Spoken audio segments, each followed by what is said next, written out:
when you see a whiskey, let's say the Dewar's 15, the youngest whiskey that's in that bottle is 15 years old. It could have a combination of 20-something-year-olds, 30-something-year-olds, 18-year-olds.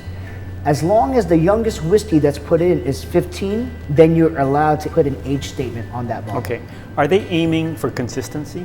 Is like this year's 15 supposed to be the same as 10 years ago 15? Absolutely. That is the master blender's job. Okay, now, so that is one of the most difficult jobs in the whiskey world, right? Because you have to be consistent every single year. Right. And yet your product might not be consistent. Absolutely. Okay. Correct. Now that's different with like this single malt. It doesn't have an age statement. Does that mean that they're also trying to get consistency?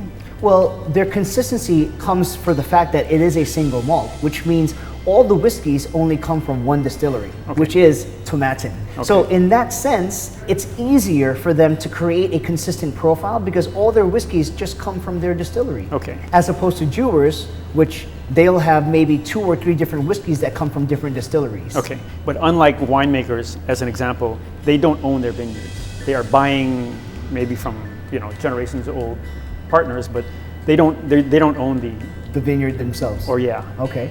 Well, when it comes to single malt distilleries, they produce the scotch in that distillery themselves, and they release it, which is known as an OB, otherwise known as an official bottling, which means it comes directly from the distillery itself. Okay. So now an independent bottler is like those wine merchants, right? Okay. They are a company that sources casks or sources lots from distilleries. They have contracts with them to say, let's say, hey, Carl, I have a contract with you to buy 10 barrels or 10 casks of your whiskey every year.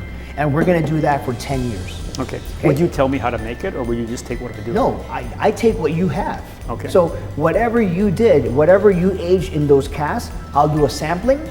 And if I say, okay, I want this cask, that's mine. Okay, so you're not controlling, you're choosing. I am choosing, yes. And whatever I choose to do with that barrel is all up to me. Or a lot of companies will either A, reduce the ABV, which means it'll yield them a lot more juice or a lot more whiskey. Unlike some other companies like this one, which is the Scotch Malt Whisky Society, which I'm a proud member of, this is known as a single cask. There's only 214 of these bottles in the world. Unlike something like the Smokehead, this is from one barrel only. They go from barrel to bottle and that's it.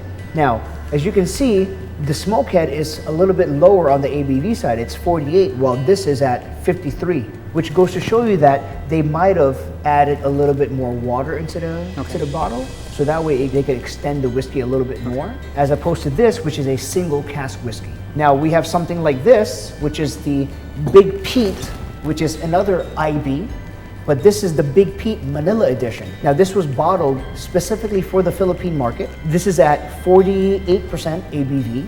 And as you can see, Big Pete is wearing a barong, and you have the Rizal Monument. I did not realize that. And you have the Philippine flag colors right there.